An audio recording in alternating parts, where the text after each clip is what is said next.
Minister of Malaysia. If you are the prime minister of a country and hundreds of millions of dollars suddenly show up in your personal bank account, you better have a really good explanation for that, right? I mean, prime minister jobs do tend to come with a nice salary, but not a hundreds of millions of dollars overnight kind of salary. A couple of years ago, though, somebody put almost $700 million into the bank account of the prime minister of Malaysia.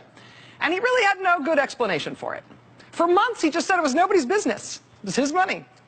He said these allegations, these insinuations that there was anything inappropriate about this sudden infusion of $700 million into his private bank account, he said this was just his political opponents trying to undermine him. There was nothing to see here. Then his own attorney general and his deputy prime minister started saying, actually, you know, maybe the prime minister should answer questions about this mysterious $700 million. The prime minister reacted to that by firing both of them. He fired his deputy prime minister and he fired his attorney general. Prime minister then appointed a new attorney general to look at the circumstances of that money turning up in his bank account. And that new hand-picked attorney general looked into it and declared that really it was all fine. Nobody had done anything wrong. And that's when they decided what their public explanation would be for where that money came from. Their explanation was that that money, that $700 million, it was a present.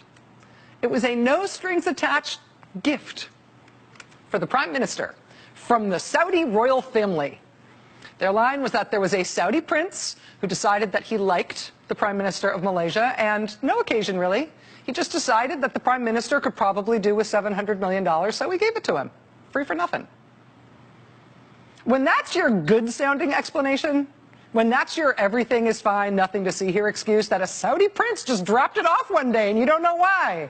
If that's the good-sounding explanation, you know the bad-sounding explanation must be really, really, really bad.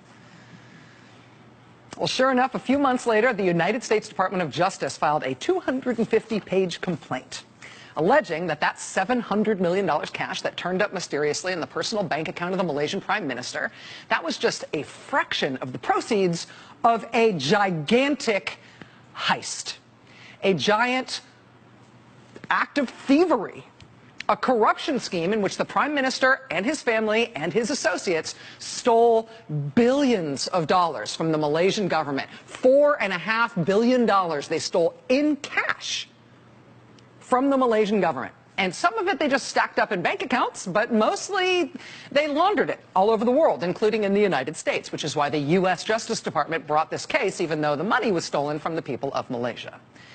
And the list of stuff that they spent this stolen money on, it's a ridiculous list of stuff.